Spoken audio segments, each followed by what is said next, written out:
name is Emily Carter, and until a few months ago, I believed I had a normal, stable life. Not perfect, not magical, not extraordinary, just normal.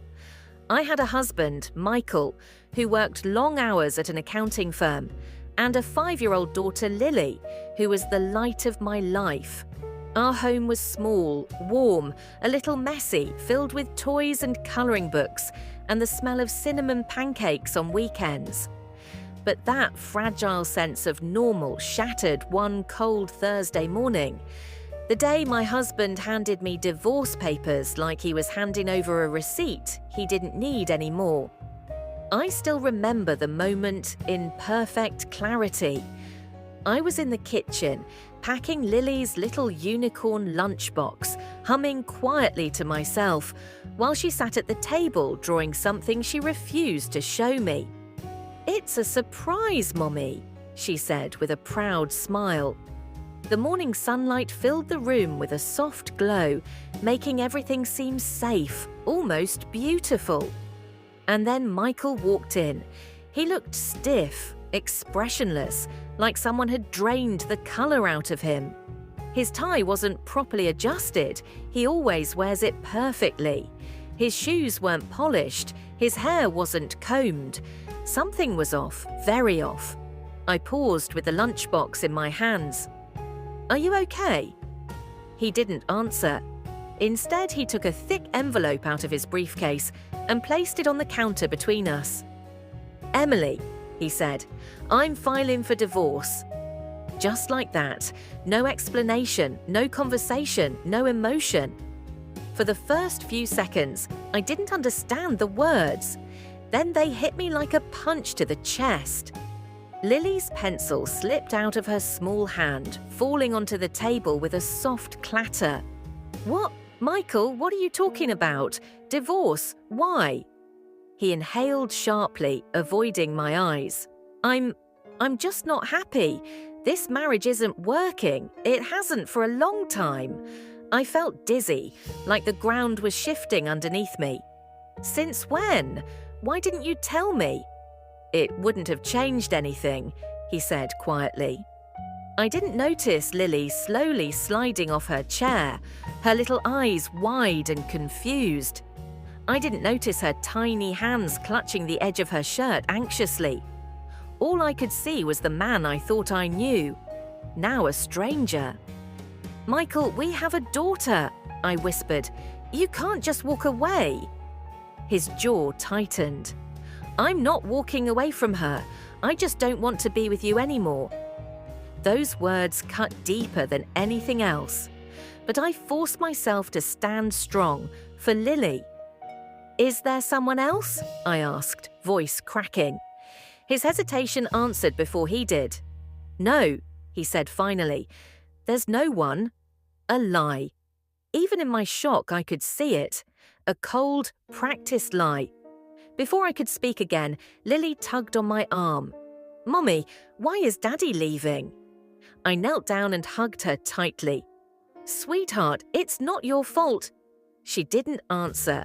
She just stared at her father, her big hazel eyes filled with hurt. Michael turned away.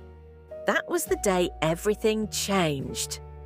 The days that followed were a blur of paperwork, silence, and tears.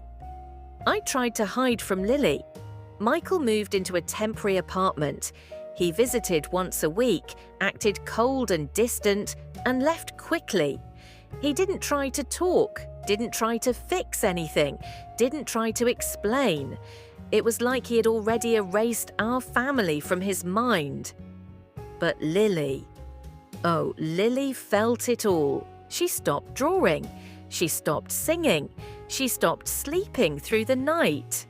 "Mommy," she whispered one night, climbing into my bed. "Daddy doesn't like us anymore." I hugged her and cried silently. But even in pain, I sensed something else. A tension, a discomfort, every time Michael visited. Lily would cling to me, refuse to go near him, sometimes hid in her room.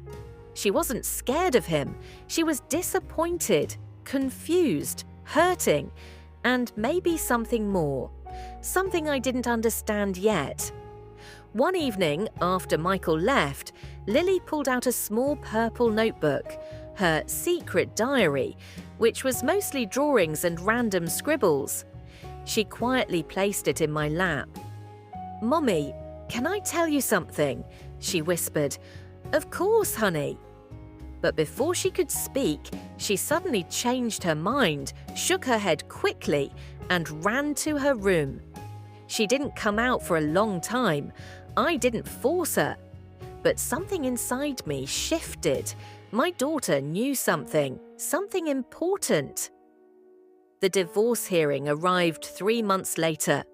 I was exhausted from attorney meetings, sleepless nights, working overtime to cover bills, and trying to hold myself together for Lily. The court building felt cold, intimidating, too big for the small life I was trying to protect. Michael sat across the room, wearing a suit that looked too expensive for someone who supposedly couldn't afford child support. He didn't look at me, he didn't look at Lily either. His lawyer spoke confidently, trying to paint him as a responsible father. Mine fought back, presenting evidence of his sudden behavior change. The judge listened quietly, taking notes. Then came the moment neither of us expected.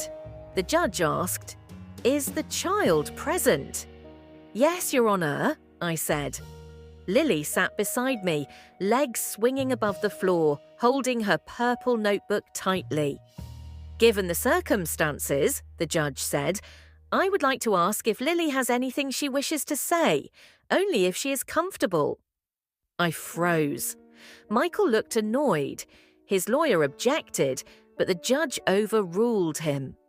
I whispered to Lily, "Sweetheart, you don't have to say anything if you don't want to." But she gently shook her head. "I want to, Mommy."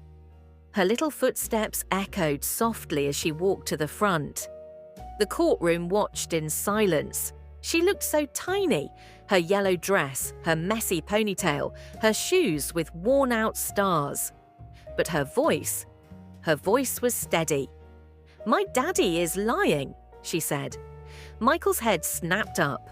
A murmur rippled through the courtroom. The judge leaned forward. "Lily, sweetheart, can you tell us what you mean?" She opened her purple notebook and took out a folded paper. A drawing. She held it up.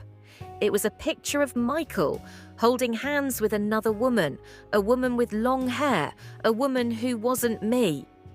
"And this," she said, pulling out another page, "is Daddy at the park with her. I saw them. He told me not to tell Mommy because it was a grown-up secret." The room went dead silent. I felt the air leave my lungs. Michael's face turned pale. Lily continued, her small voice trembling but brave. "Daddy said he didn't want to be with us because she makes him happier, but I didn't like her. She didn't smile at me. She told Daddy I'm too loud." A few gasps filled the room. My attorney looked stunned. Michael's lawyer put his head in his hands. The judge turned to Michael. "Is this true?" Michael stuttered. It's not what it looks like." "Answer the question." He swallowed hard. "I was going to tell them eventually." Lily wasn't done. She pulled out one last drawing, a picture of me crying. "Mommy is sad every night," she said softly, "and I don't want Daddy to hurt her anymore." My heart shattered and healed at the same time. The courtroom wasn't just shocked, they were moved. Even the judge's expression softened. "Thank you, Lily," the judge said gently. "You were very brave." She ran back to me, climbed onto my lap and wrapped her arms around my neck. The judge turned sternly to Michael. "You misled the court. You misled your family. And you attempted to manipulate the proceedings by withholding the truth." Michael didn't speak. He couldn't. The judgment was swift, clear, and firm. Full custody granted to me, supervised visitation for Michael until psychological evaluation. Financial support increased. and a strong warning issued to him regarding dishonesty. As we left the courtroom, reporters waiting outside shouted questions, cameras flashed, lawyers rushed past. But all I saw was Lily holding my hand tightly, her small fingers warm and safe in mine. "Mommy," she whispered. "Yes, baby." "Did I do good?" I knelt down, cupping her cheeks gently. "You did more than good. You told the truth, and you protected us." She smiled, a small, relieved smile. "Can we go get ice cream now?" I laughed through my tears. "Yes, as much as you want." Later that night, after she fell asleep beside me, clutching her favourite stuffed bunny, I sat quietly watching her breathe. She didn't just reveal the truth in court. She saved me. She saved us. For months, I'd felt weak, broken, abandoned. But my 5-year-old daughter showed me something I had forgotten. Strength doesn't always roar.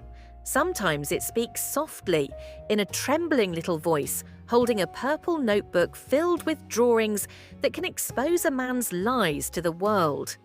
Michael eventually confessed everything, the affair, the lies, the reason he wanted out.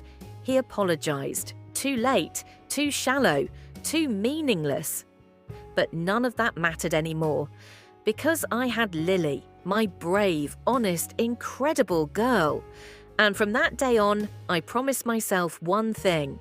No matter what life throws at us, we will face it together, just the two of us, stronger than ever.